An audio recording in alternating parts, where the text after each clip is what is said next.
Bonjour à tous. On se retrouve aujourd'hui pour une toute nouvelle vidéo JT de la télé. Et cette semaine, on n'a pas forcément des bonnes nouvelles à vous annoncer, puisqu'on va vous annoncer deux déprogrammations, mais aussi quand même des nouveaux programmes qui arrivent à l'antenne. On vous donne tout ça dans le sommaire. Voici donc le sommaire.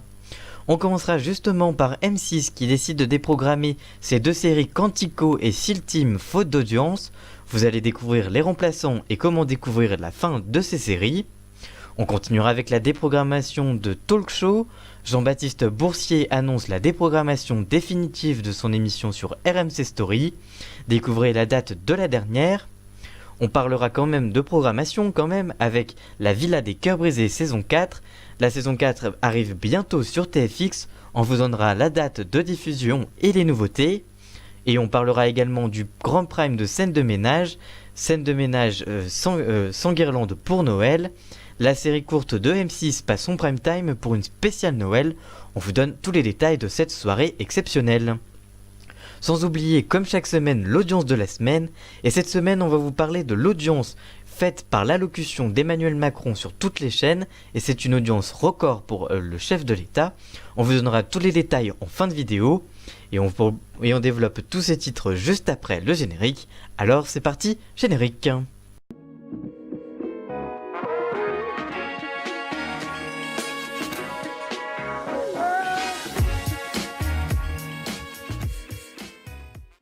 On commence avec une info série et cette fois-ci on va parler de M6 qui déprogramme ses séries Quantico et Seal Team. Faute d'audience, découvrez donc les remplaçants. Après l'échec d'audience des séries Quantico et Seal Team, M6 a décidé de les déprogrammer. En effet, depuis 2 semaines, M6 diffuse chaque vendredi soir 3 épisodes de la 3e et ultime saison de Quantico.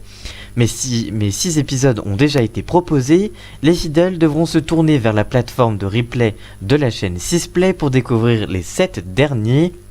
Dans un communiqué, la chaîne annonce la déprogrammation de l'ensemble de ces vendredis, avec Quantico mais aussi Seal Team, qui avait été déprogrammé et rebasculé en deuxième partie de soirée, après un premier échec en prime time le samedi. Dès cette semaine, des rediffusions de NCIS remplaceront les 2 séries. Pour rappel, le 30 novembre dernier, la première soirée de la saison 3 de Quantico n'avait réuni que 1,4 million de fidèles, soit 7,3% du public entre 4 ans et plus en moyenne, plaçant la chaîne derrière TF1, France 2 et France 3.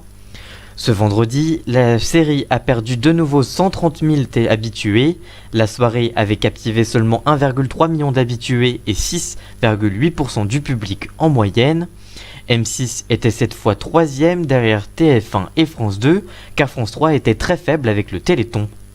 Seal Team n'a pour sa part pas fait mieux, avec seulement 511 000 fidèles en première semaine pour 9,5% du public et 399 000 personnes et 7,5% en deuxième semaine, mais placé en deuxième partie de soirée, attention. Le final de Quantico s'achèvera donc dans l'indifférence la plus totale pour les téléspectateurs de la 6, loin des scores d'avant, puisque pour rappel, en juillet 2016, chaque mardi en prime time, la série avait réalisé un beau bilan. Le pilote avait ainsi réuni 4,9 millions de personnes et 21% du public. La saison la saison d'après avait quant à elle affiché une moyenne de 3,1 millions de personnes pour 16,9% sur l'ensemble du public et 3,8 millions de téléspectateurs et 17% de part de marché si on rajoute les scores avec les replays. L'année suivante, la saison 2 avait déjà fortement déçu avec à peine 2 millions de fans en audience veille et 2,4 millions de personnes avec le replay en J+7. Que pensez-vous de cette série ? Avez-vous regardé la série diffusée sur M6 et allez-vous regarder les derniers épisodes sur 6play ? Dites-nous tout ça en commentaire, on vous lira bien évidemment. On continue avec Talk Show. Jean-Baptiste Boursier annonce la déprogrammation définitive de son émission sur RMC Story. Découvrez la date de la dernière. Après seulement une dizaine de numéros, l'émission de débat de Jean-Baptiste Boursier s'arrête faute d'audience. Dans un tweet, Jean-Baptiste Boursier a annoncé l'arrêt de sa jeune émission Talk Show. Dans celui-ci, il écrit « Le groupe Altis et RMC Story ont décidé de mettre un terme à Talk Show. C'est une décision que je déplore évidemment. Merci aux téléspectateurs qui nous ont apporté leur soutien. Mille fois merci à mon équipe. À bientôt, Jean-Baptiste.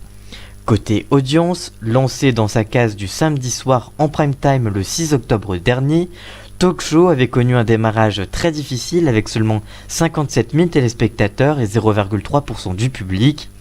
Une semaine plus tard, il n'était déjà plus que 31 000 personnes pour 0,2% de part de marché, des audiences intenables même pour une petite chaîne de la TNT comme RMC Story. Cette dernière avait d'ailleurs immédiatement réagi en déprogrammant l'émission et en la transférant dans la case du vendredi en deuxième partie de soirée.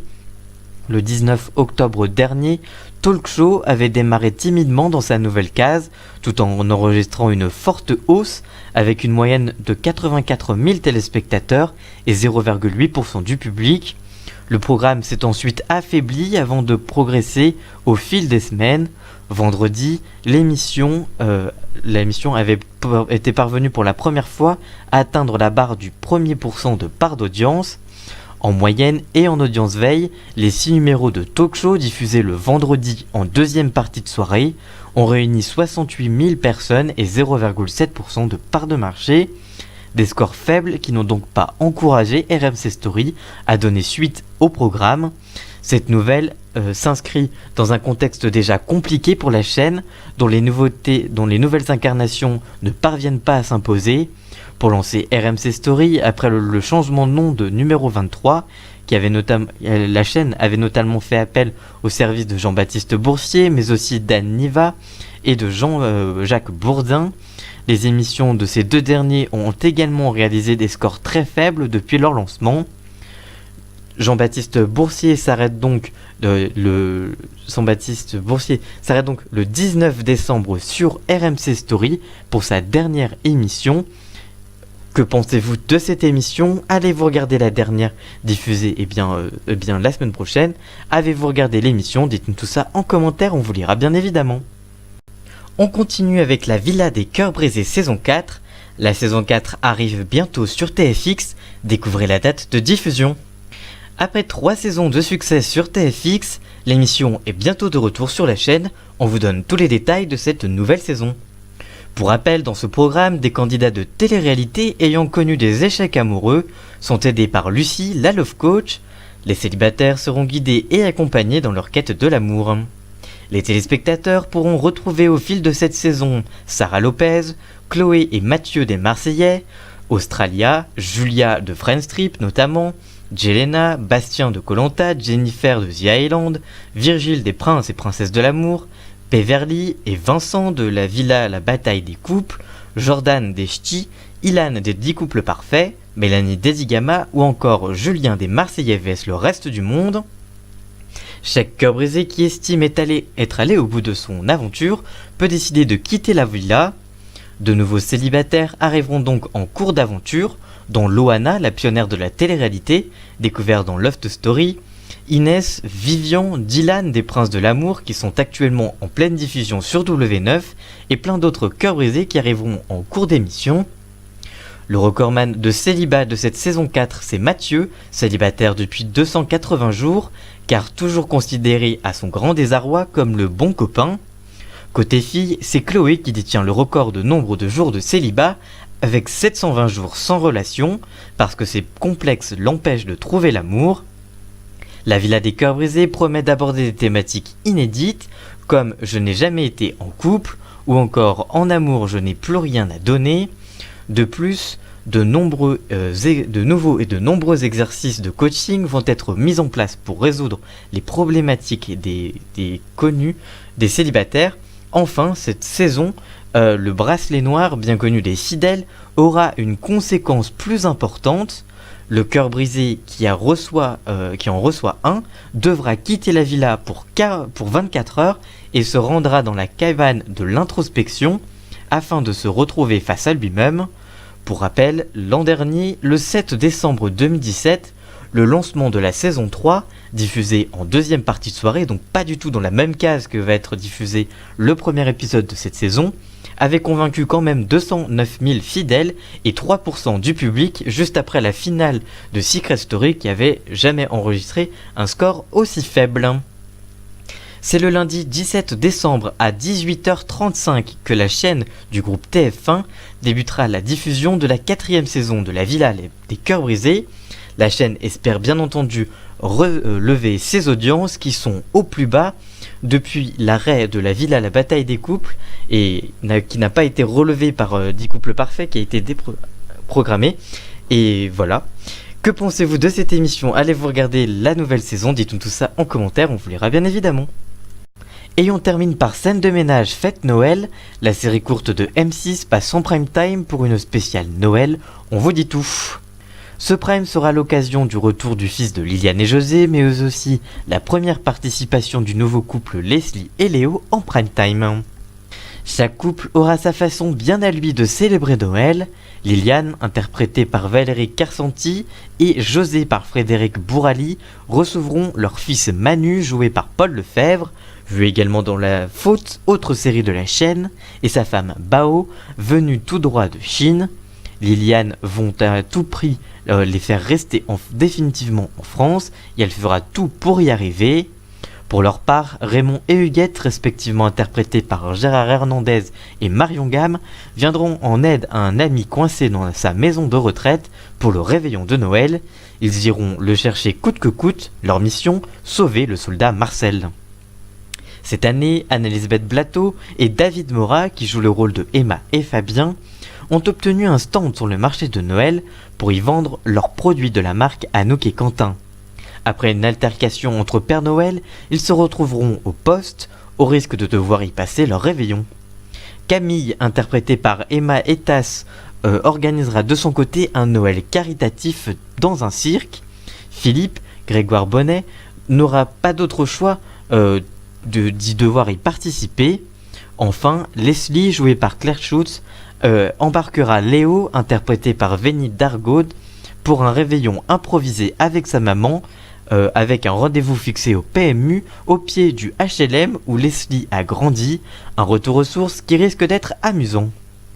Comme chaque prime de scène de ménage, son lot de stars venus donner la réplique aux personnages récurrents, comme Philippe Duquesne, Popek, l'humoriste Mathieu Madénian, David Salle, le rappeur Lafouine, Camille Lelouch et Max Boublil seront ainsi de la partie. Le dernier rendez-vous en prime de scène de ménage était en prime de rentrée avec un titre au boulot, proposé le 4 septembre dernier aux téléspectateurs. Il avait réuni en moyenne 2,6 millions de téléspectateurs, soit 12,5% de part d'audience selon Médiamétrie. Un score au plus bas depuis février 2015. Ce prime sera d'ailleurs rediffusé en deuxième partie soirée, juste après le prime spécial Noël. La chaîne proposera le mercredi 19 décembre à 21h un prime appelé Sa Sanguirlande pour Noël, auquel le jeune couple introduit au début de la saison participera pour la première fois, ainsi que de nombreux guests. Que pensez-vous de cette émission? Allez-vous regarder l'émission lorsqu'elle sera diffusée? Dites-nous tout ça en commentaire, on vous lira bien évidemment. Voilà, j'espère que ce numéro du JT de la télé de cette semaine vous aura plu. Si c'est le cas, n'hésitez pas à le liker, le commenter, le partager. Et nous on se retrouve très vite pour une toute nouvelle vidéo. A très bientôt, ciao!